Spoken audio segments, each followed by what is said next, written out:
इस क्वेश्चन में पता लगाना है कि क्या 6 टू द पावर n, जैसे 6 टू द पावर n लिख लिए, तो इसका जो 6 टू द पावर n लिखे, जहां पर n क्या शो कर रहा है हमको, n दे रहा है कि natural number, n equal to क्या दे रहा है 1 2 3 4, ऐसे ऐसे करके पॉजिटिव इन्फिनिटी तक जा रहा है इंटीजर में, ठीक है। तब 6 टू द पावर 1 2 3 4 कुछ भी रखें तो क्या वो संख्या 0 से एंड हो रहा है कि नहीं, यही हमको चेक करना है। ये 0 से पहले कुछ भी डिजिट होगा, लेकिन जो लास्ट वाला डिजिट होगा वो क्या होगा 0, यही चेक करना है कि 6 के पावर में ये कुछ भी, इसमें से कुछ भी अगर हम रखते हैं, इस नंबर में से कुछ भी अगर 6 के पावर में रखते हैं, तो क्या वो संख्या मीन्स नंबर 0 डिजिट से एंड होगा कि नहीं होगा, यही हमको चेक करना है। तो उसके लिए सिंपल सा हम एक टेक्निक अपनाते हैं। कैसा, जैसे कि मान लो ये 2 है, 5 0 25, ये 35 और ये 370, ठीक है। अब इन संख्याओं को चेक करते हैं कि ये 0 से, तो कौन कौन से देख लेते हैं कि कौन कौन से 0 से एंड हो रहे हैं, ठीक है। देखो दो नंबर यहाँ पर मेरे पास 0 से एंड होने वाले हैं, कौन कौन, 370 और 250, और दो संख्या मेरे पास ऐसे हैं जो कि 0 से डिवाइड नहीं होंगे। तब इनको चेक करते हैं, टेक्निक कौन सा है, इनको हम 10 से डिवाइड करते हैं, ठीक, सबको 10 से डिवाइड कर लेते हैं। अब देखते हैं कि रिजल्ट क्या आ रहा है। जब इनको 10 से डिवाइड करेंगे तो मेरे पास रिजल्ट क्या आएगा 37, एक इंटीजर है, ठीक है। और इसको जब हम 10 से डिवाइड करेंगे तो ये भी एक इंटीजर देगा 25, जबकि 25 को हम 10 से डिवाइड करेंगे तो मेरे पास क्या आएगा फ्रैक्शन, ठीक है, क्या आएगा फ्रैक्शन आएगा। और इसको भी 10 से डिवाइड करेंगे तो क्या आएगा फ्रैक्शन आएगा 3.5। अब देखो कहने का मतलब क्या है कि जो संख्या 0 डिजिट से एंड कर रहा होगा, मीन्स उसमें अगर हम 10 से डिवाइड करेंगे तो मेरे पास जो रिजल्ट आएगा वो कैसा आएगा इंटीजर आएगा। और वैसी संख्याएं जिनके लास्ट में 0 नहीं होंगी उनमें हम 10 से भाग देंगे तो कैसा रिजल्ट आएगा फ्रैक्शन आएगा, ठीक है। तो ऐसे ही हम चेक कर लेते हैं क्या 6 टू द पावर n है, इनको डिवाइड करने पर फ्रैक्शन आ रहा है कि इंटीजर आ रहा है। अगर इंटीजर आता है 6 टू द पावर n को डिवाइड करने से 10 से, तो मान लेंगे कि संख्या की जो लास्ट में जो डिजिट होगा वो 0 ही आएगा, अन्यथा क्या आएगा कोई भी नंबर आ सकता है, ठीक है।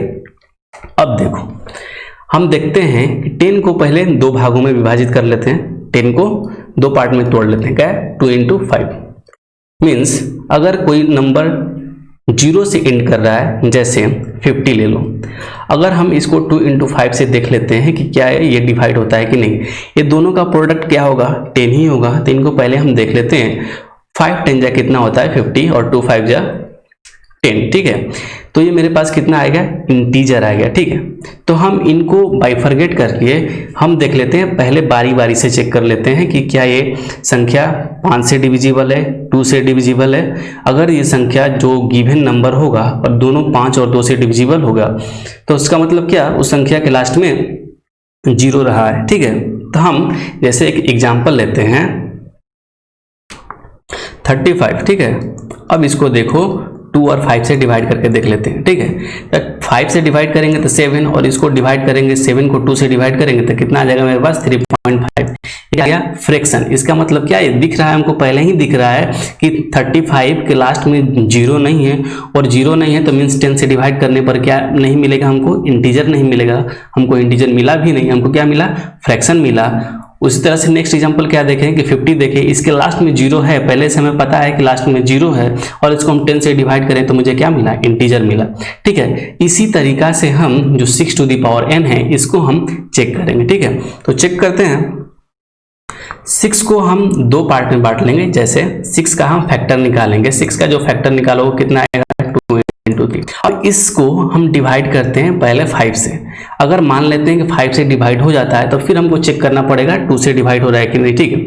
अब पहले ही अगर 5 से डिविजिबल नहीं होगा तो हम मान लेंगे कि वो संख्या 0 से एंड नहीं कर रहा है, ठीक है। तो 6 का जो फैक्टर है 2 into 3, इसको हम डिवाइड करते हैं कितने से 5 से।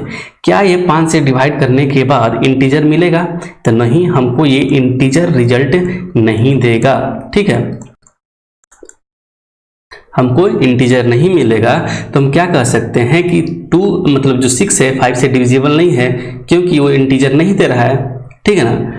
फ्रैक्शन देगा हमको 1 पॉइंट समथिंग देगा, तो उसको हमको नहीं लेना है और समझ जाएंगे कि ये संख्या 0 से डिविजिबल नहीं होगा, ठीक। अब कहोगे तुम लोग कि sir 6 to the power n है, तो कभी भी तो जाके 5 से मतलब कि 10 से डिवाइड हो सकता है, तो कभी भी नहीं ये 10 से डिवाइड हो सकता है। क्यों? अब देखो, जो 5 है, 5 को अगर 10 से डिवाइड करोगे तो हमेशा फ्रैक्शन मिलेगा, ठीक है। और कितना भी पावर ले लेते हैं, 5 का पावर 1 ले लो, 2 ले लो, 5 का पावर 3 ले लो, कितना भी पावर ले लेते हैं, 5 का पावर 10, 20, 25 कुछ भी ले लेते हैं, वो 10 से कभी भी डिवाइड नहीं होगा। मीन्स डिवाइड तो होगा लेकिन इंटीजर रिजल्ट नहीं मिलेगा, हमें रिजल्ट कैसा मिलेगा? फ्रैक्शन, ठीक है। तो यहाँ पर देखो हम क्या कह पाए कि 6 का फैक्टर क्या है? 2 इंटू 3, और जो 10 का फैक्टर क्या है? 2 इंटू 5। इसको हम 5 से डिवाइड किए, और 5 से डिवाइड करने के पास मेरे पास रिजल्ट इंटीजर में नहीं आया, फ्रैक्शन में आया।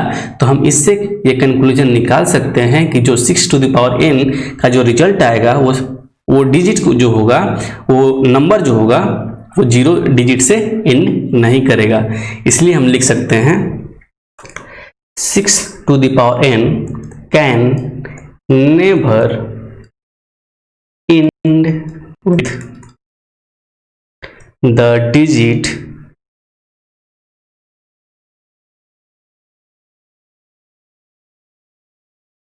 0। कि 6 to the power n can never end with the digit 0। बात समझ में आ गया?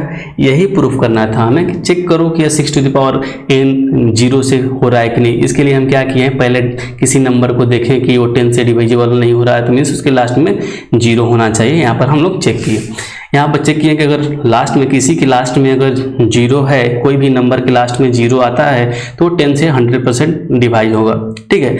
तो हम 10 को 2 पार्ट में भाग लिए, बराबर 2 पार्ट में हम बांट लिए, 2 और 5, मीन्स उसका फैक्टर निकाल लिया, ठीक है। और 5 से हम देखते हैं किसी भी नंबर को कि वो डिविजिबल है कि नहीं। उसके बाद 2 से देखते हैं कि डिविजिबल है कि नहीं। 5 और 2 दोनों से डिविजिबल हो जा रहा है, इसका मतलब क्या, वो नंबर 10 से डिविजिबल है और उसके लास्ट में क्या है? 0।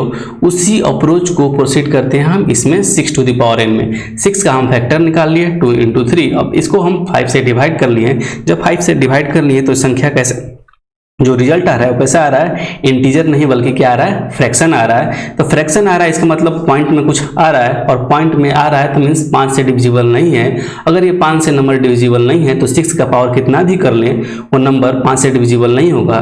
चूंकि ये 5 से डिविजिबल नहीं है तो लास्ट में 0 भी नहीं होगा। बात समझ में आ रहा है? तो उसी को हम कह सकते हैं 6 to the power n can never end with the digit 0, ठीक है।